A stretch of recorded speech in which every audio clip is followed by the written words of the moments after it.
It's Friday evening, the 14th of February 2017 at about 6:30 p.m.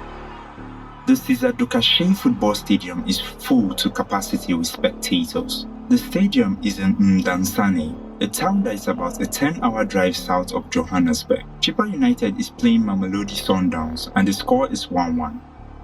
The atmosphere is tense as the crowd cheers on the players who scramble for the ball in the last minutes of the football match. Luan Nkosi is sitting on the bench just above the coach stand and 5 steps away from the field. Next to him is Simfiwe Willie, his wife's cousin. Ever since his wife introduced him to Willie, they have become close friends. And on this particular day, both men had agreed to watch the football match together. The match has just ended in a 1-1 draw and the stadium begins to empty. Luan and Willie join the sea of spectators crowding around the exit gate. Outside the gate, Willie suggests to his cousin-in-law that the evening was still young. Come on, man. Let's go for a drink. No. I gotta go back to the wife. It's Valentine's Day, Guy, come on. It's just one drink. Alright, let's go, man. Luan really wants to go home, but he can't turn down Willie's offer, and he also knows that Tandiwe, his wife, wouldn't mind. Ever since Tandiwe introduced him to her cousin, she hasn't complained when he stays out late. Both men start walking towards the bar and they turn a sharp corner to the back of the stadium. Willie suddenly stops walking. What's wrong? Is everything okay? I can't find my wallet. Oh shit. I think I dropped it somewhere. Let me go look for it. Okay, I will go with you. Nah, just hang out here. I'll be right back. Alright. As Willie disappears from Luan's view, he feels his wallet in his left pocket. But still, he continues to walk into the stadium complex and he waits there for the area to clear. Willie is a taxi driver during the day and the job doesn't bring him much income, maybe about 3 to 4,000 rand per month. That's about 80,000 to 100,000 naira, or about $250 per month. But today, instead of 3,000 rand, he has a chance to earn 120,000 rand and all he has to do is kill Luan. He feels the handle of the gun that is tucked into his jeans just to be sure he still has the gun. He adjusts his jacket and walks back out of the stadium. He rounds the corner and sees that Luan is still waiting for him, but he's facing away looking in the opposite direction. Willie takes long and calculated steps and is now only 4 feet behind Luan. He brings the gun out slowly from the back of his jeans and holds it firmly with both hands. He must act quickly. Luan is wondering what is taking Willie so long. He hears a clicking sound. Willie fires a bullet straight into Luan's head. Luan slumps to the ground and Willie quickly runs off into the darkness. But as Willie is running away, another man steps out from the shadows, and right away he runs over to Luan's body and calls the police.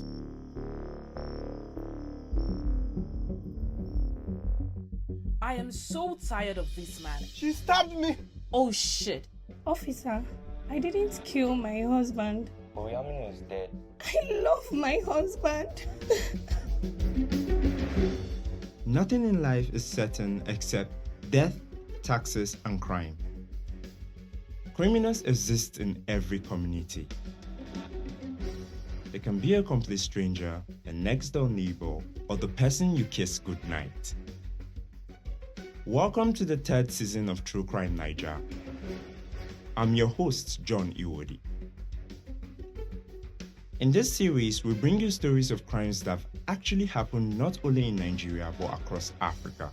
We hope that by sharing these stories, we all become a little smarter at detecting and preventing similar crimes.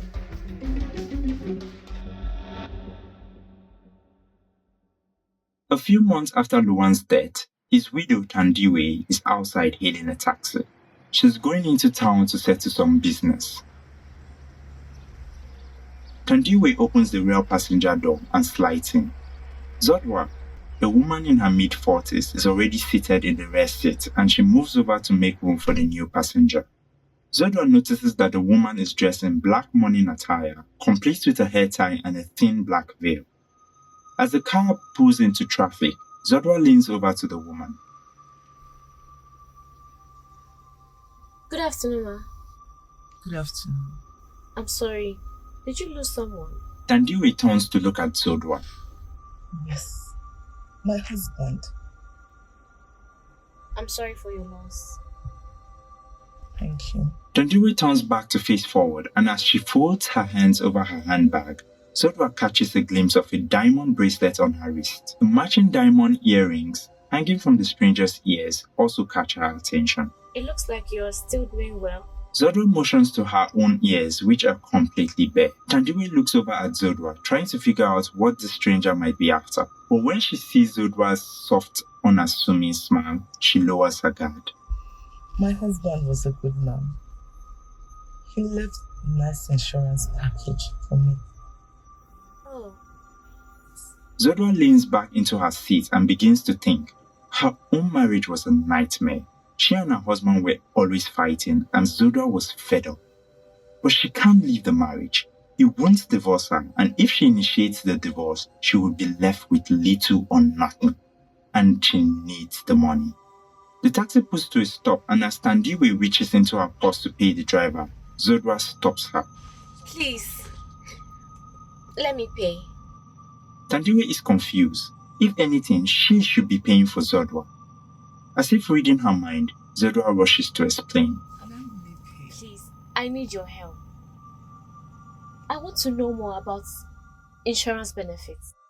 Several weeks go by and Zodwa and Tandiwe have started to build a friendship.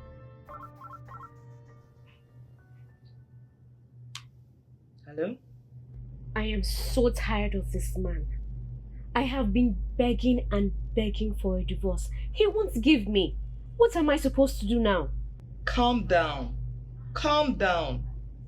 Why wouldn't he give you the divorce? He does not believe in divorce. He keeps saying the only way out of a marriage is death. So then, give him that. What? If death is the only way, then that is the only way, right? Zodwa falls silent. The idea had crossed her mind before, but she never really took it seriously. But now that Tandiwe has spoken the words out loud, Zodwa begins to consider it as an option. Zodwa, are you still there? Yes. Let me call you back. I'll talk to you later. Alright then, later. Zodwa hangs up the phone. She's disturbed by the thoughts going through her own head. Could she really go through with it? She goes to the kitchen and starts to wash the dishes, hoping that if she keeps busy, the thoughts will go away. From the side of the house, she could hear the sound of her husband's car pulling into the driveway. He was home from work. She hears the front door open and then he calls out to her. Oh yeah, is dinner ready? Zodwa turns off the running water and for a moment her hand lingers on the faucet. She closes her eyes and sighs. Then she picks up her phone and dials the number. Jeffrey, I need your help. A month goes by and Zodwa is in Tandiwe's living room, pacing back and forth. She's agitated. Come, sit down. I hired Jeffrey a month ago. He was supposed to kill him. He keeps saying tonight, but it doesn't happen. And then he keeps coming up for money. Every time he comes, he collects 3,000 from me. Look, forget about him. There is someone else who can get this done faster. Just call this Jeffrey man and tell him the deal is off. And to ease his mind, you can tell him he can keep the money he already collected. Zodwa takes her friend's advice and makes the call to Jeffrey. She hangs up the phone and turns to Tandiwe. Who is this other guy? How do you know he will do the job? I don't want to be paying again for nothing. Don't worry. I'll lend you the money. And you can pay me back after the pension and insurance payments clear up. He can do the job, I know. He is the one who killed my own husband. Zodwa looks on as Tandiwe dials the number. She had always suspected that Tandiwe's husband did not die naturally, but this is the first time her new friend had confirmed it. And she did it so casually, almost like an afterthought. Zodwa can hear the phone ringing through the earpiece. Hello? Willie? Yes. I have a new client for you. A few days later, Simfiwe Willie arrives in his taxi at the spot that he and Zodwa agreed to meet. Zodwa recognizes the plate number that he gave her and enters the rear passenger seat.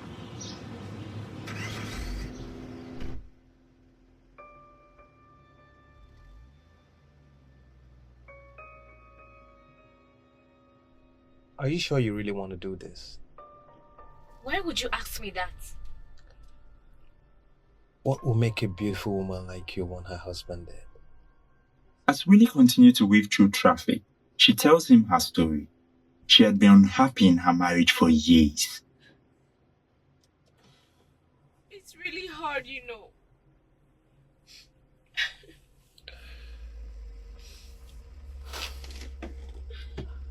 I know.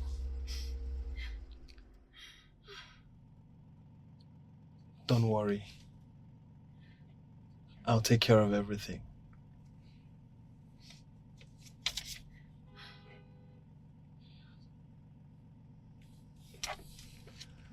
Zodwa and Willie discuss the details of how, when, and where he plans to kill her husband.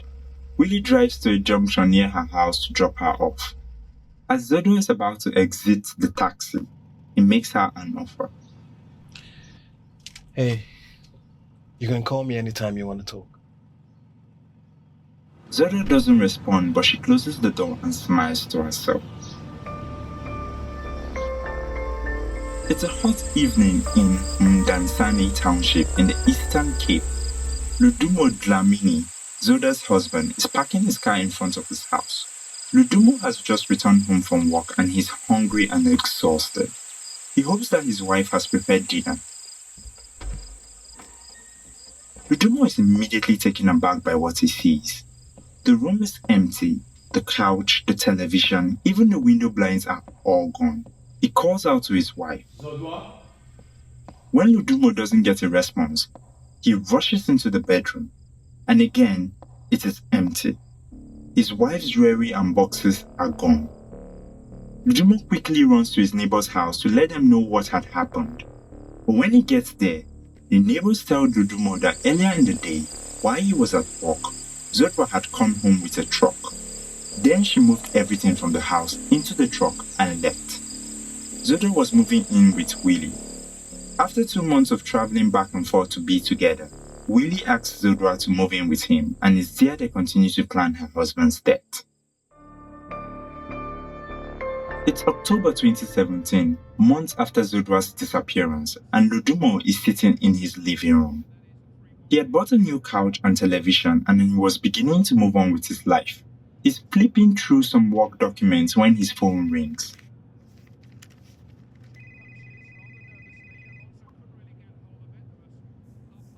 Hello? Hello, is this Mr. Ludumo? Yes. How may I help you? Your life is in danger. Your wife is blocked to have you killed. You need to leave town immediately. Get to safety. Who is this? Who are you? How do you know my wife? Hello? Hello? Before Ludumo can finish his questions, the caller hangs up. Ludumo hangs up the phone, confused. He wonders if someone is playing a prank on him. Since Zodwa's disappearance, he hadn't really bothered to look for her. He didn't even try to recover some of the things she took. So why would she want him dead? Ludumo's confusion gives way to terror, and he immediately contacts the police and an investigation is opened. 1 month later, Ludumo gets a call that Zodwa and 2 others have been arrested. After her arrest in November 2017, Zodwa immediately pleaded guilty for conspiracy to commit murder, and she was given a 5-year jail sentence.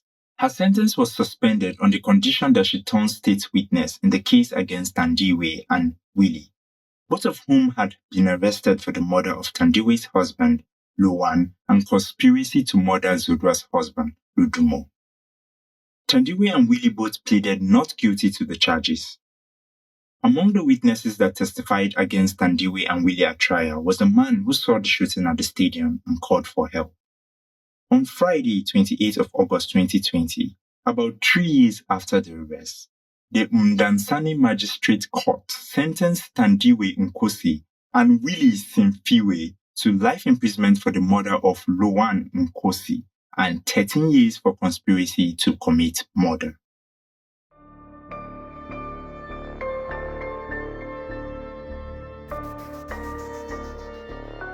True Crime Naija is a Triple E Media production. Production copyright 2022, Triple E Media Productions. If you enjoyed this episode of True Crime Naija and would like to hear more, go to our website at 234audio.com to play the sample content, then download our app from the Google Play Store for even more episodes. You can also subscribe to our YouTube channel at 234audio to watch the video for this episode. Make sure to click the notification bell, like, and leave a comment. Our episodes can also be found on Apple Podcasts, Google Podcasts, Spotify, or wherever you get your podcasts. Don't forget to subscribe, like, and leave a comment because it helps other people to find our content. This episode of True Crime Naija was written by Ramat Mohammed and Samuel Ini. Produced by Antonietta Kalunta and Senet Ewa.